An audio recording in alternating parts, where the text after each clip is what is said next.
Honorable Minister, please look into it. Please. Sri Harish Beeran. Thank you, Deputy Chairman, sir. Sir, this legislation is a very necessary legislation. I agree to that fact. It will bring clarity for the international lessors and all as to if there is a default, what is to be done. But let us understand that this particular legislation has been brought about not because of any foresight, but because under the pressure of crisis, triggered by the insolvency of a lot of airlines, the latest being the Go First Airlines, plus the global downgrade of India's aviation leasing environment. Now, sir, I would like, through you, sir, the Honourable Minister, to particularly note 2 points.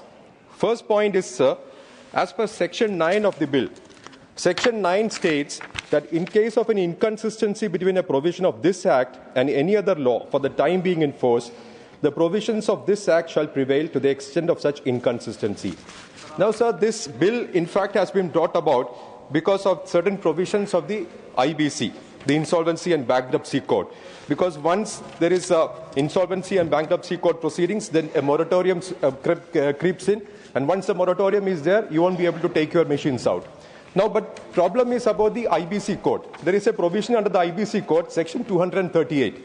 Section 238 of the IBC code says, the provisions of this code shall have effect, notwithstanding anything inconsistent therewith contained in any other law for the time being in force, or any instrument having effect by virtue of any such law. So IBC code says, notwithstanding any other law, the IBC will prevail.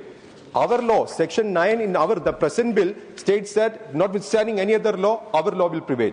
Now, our law has been brought in because of the provisions of the IBC. Therefore, I think there is some inconsistency between the provisions of our bill and the IBC. My suggestion will be that you can incorporate in Section 9 of our bill that notwithstanding anything contained in IBC specifically, so that this particular inconsistency you can get over. That is my suggestion. That is my suggestion to the Honourable Minister. Now, sir, Section 9(3) of the bill, it preserves India's sovereign right to arrest or detain an aircraft, which is a very welcome change. But I urge the government to clarify how, in practice, this right will be exercised in the face of aggressive international enforcement by lessors.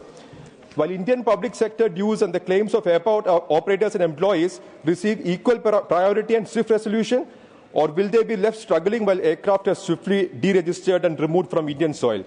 Sir, this particular legislation is in fact for the purpose for the airline industry to prosper. Now, for the airline industry to prosper, our airports also will have to prosper.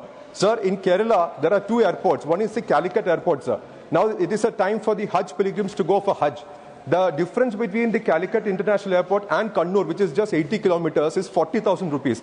You are charging 40,000 more from the Calicut Airport. Calicut Airport is the place where you have the Hajj embarkation point, Hajj terminal. Just 30 seconds, sir. Just 30 seconds. Hajj terminal, everything. Now, this particular inconsistency is because you are not allowing the wide-bodied aircrafts to land in Calicut Airport. So also the problem with the Kannur Airport is that you can land wide-bodied aircraft. The problem is that you don't give point of call status over there.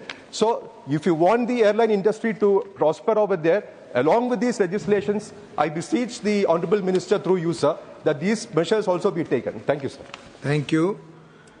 Sri Ravi Chandra Vaddi Raju. Thank you, sir. Honorable Chairman, sir. Telugu, sir. will speak in Telugu. Sir, the protection of interest in aircraft object bill 2025 మీద